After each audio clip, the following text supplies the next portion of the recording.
Hello, Team Dace here. Thank you for joining us today. We will be exploring some very interesting business topics, and we hope you enjoy what we have to present for you today. As always, this is strictly informational. It is not intended to be an advising session or a consultation. I am not a licensed consultant. Today, we're going to talk about a very important topic in the business world, which is management versus leadership. A lot of times, people think that being a manager is the same as being a leader, and they don't see how those two can be different, even if somebody has a management or leadership title. So we're going to talk today a little bit about that, use a few analogies to show how the two are indeed different and what are some of the outcomes or the results of one style versus the other. Okay, so let's start with a car. You go to the dealership and you buy a mid-model, mid-quality vehicle. It's not the luxury vehicle on the lot, but it's not the cheapest thing either. And you read the owner's manual and find out that you can use one of two different grades of fuel in this vehicle, okay? So you decide to use the cheaper grade of fuel in this car, and you get to all your destinations. But the question is, how do you get there? Even following the standard maintenance schedule, the car parts will experience more wear and tear and need more frequent replacement than if you use the higher grade fuel. Now let's look at if you use the higher grade fuel. With the higher grade fuel, the same car will take you to the same places as the lower grade fuel did, but the car will operate more efficiently. For example, you might only need 1 gallon of fuel to get to the same destination that with the lower grade fuel you needed 1.5 gallons to get to. With the higher quality fuel, you won't need to change the car parts as frequently, and you are less likely to experience some unintended consequences like breakdowns and malfunctions. So as you can see, you get to all of the same destinations, but how you get there is different based on the type of fuel you use, even though both types of fuel are in theory compatible with the vehicle. The same is the experience for persons working with or working as purely a manager versus a leader. So what do we mean when we say a manager? It's not just a person, as I said before, with a manager title or director title or some other position of authority. When we talk about management versus leadership, we are thinking about the qualities, the skills, and the methods used by this person to accomplish the task for which they have oversight. Or we can also think of it as whatever is in the scope of this person's accountability, right? So a person who focuses more so on managing focuses mostly on the task or tasks that need to be accomplished. Managing is a necessary part of being a leader. However, leaders go beyond focusing on accomplishing tasks by considering how the tasks are accomplished. Again, like with the car, how we consider how you got to your destination, more fuel efficient, less costly, less wear and tear on the vehicle, less changing of parts. Same applies to how we think about management versus leadership, and that difference of how you accomplish the task that both a leader and a manager will reach is key to understanding the difference between the two. So, a leader typically thinks about how things will be accomplished, such as how will decisions be made, what is the vision associated with accomplishing the task, and how to motivate people to contribute to the task. As you've probably figured out by now, the lower grade or lower quality fuel in the car is the same as just being a manager, while the higher grade quality of fuel in the car is the same as being a leader or using leadership skills. Your experience will vary based on the option you choose. As with the car, just using management without leadership skills leads to unintended consequences like high turnover, which in the car is the same as having to change out parts more frequently. less efficient use of and waste of resources in accomplishing the task. So as I mentioned before, decreased fuel efficiency and increased costs associated with those consequences. Using leadership skills, however, enables you to be more efficient, decreases turnover, and is less costly. And we're going to talk a little bit about why.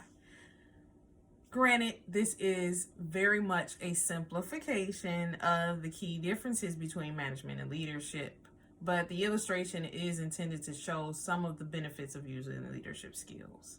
Of course, not all types of leadership styles, and certainly not in all circumstances, are applicable or appropriate, but we'll explore leadership styles in another segment. Today, we're just focusing on management versus leadership, okay? So, leaders, they go beyond the basics of management by establishing a vision associated with the task at hand.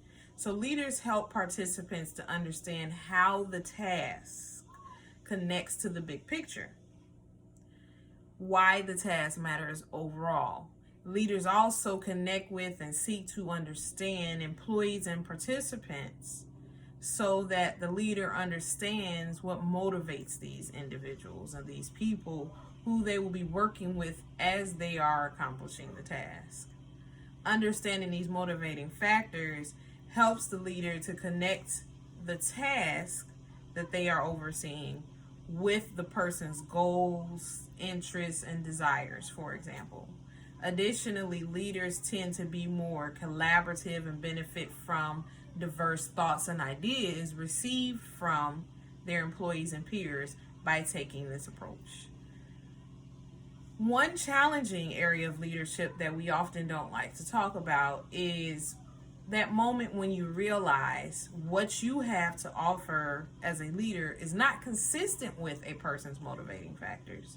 And a true leader can have an open, non-judgmental discussion about this with the person, and when appropriate, connect the person with an opportunity that is better aligned to his or her goals.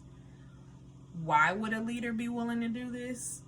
Well, when you think about the experience with the person who is not connected to anything within the leader's scope, that person is more likely to be disengaged, which could lead to a negative team morale and increase employee turnover and increase costs associated with hiring, training, retraining, onboarding new staff, and constantly replacing staff. And these are all unintended consequences of not considering someone's motivating factors. And this, again, is why not simply managing, but also leading is very important, because a leader thinks about those motivating factors. Of course, as a leader, the goal would be to see if there's a fit with the person's goals and desires and interests. And exploring this often starts by asking the person what challenges they are facing in the role or what opportunities for improvement they have identified for themselves. But one potential outcome of that discussion, of course, is that it becomes abundantly clear to both the leader and that person that they are just not in the right situation.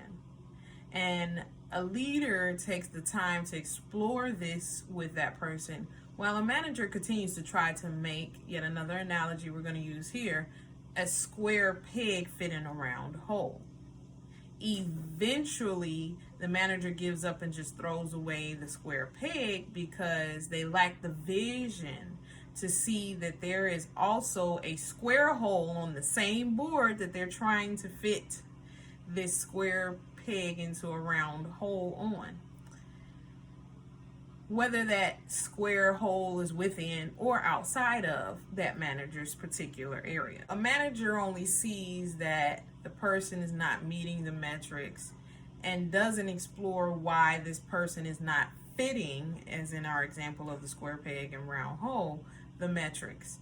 The leader looks beyond that quantitative portion of it, of what can be measured and counted associated with that person's performance, and looks at the qualitative, how to create value. Leaders figure out how the square peg can contribute to the overall board. Managers only focus on controlling the square peg and trying to make it fit in the round hole. A manager looks to execute power over the square peg to make it fit in the hole, while the leader looks to influence that square peg and help it find its place on the board. So remember, some basic differences between management and leadership are power versus influence. Management tends to just look at power, leadership looks at influence. Motivation and inspiration versus being a taskmaster. Management, in the absence of leadership, tends to focus on being a taskmaster, whereas a leader tends to focus on motivation and inspiration. And a leader tends to create a vision to lead a group of people to contribute to, whereas a manager tends to focus just on accomplishing the task. I hope you found that helpful to help you understand and start to visualize and reflect on experiences you have had to begin to identify differences between just managing and leading. If you are a manager or leader, I really hope that this has been helpful for you to start to do an internal reflection and decide how you want to move forward from today. And if you are an employee working under, with, alongside a manager or leader, maybe this has given you some insight into some experiences you have had. That is the focus of today's segment. And just a reminder, this is an informational segment. Again, I am not a licensed consultant. This is not intended to be a consultation or advising session in any way. It's just me sharing some information with the world through the web. Next time, we will talk about different types of leadership styles. But from what you know about managers versus leaders after today, which would you rather be? Like, subscribe, and comment. I look forward to your feedback. And until next time, enjoy your day.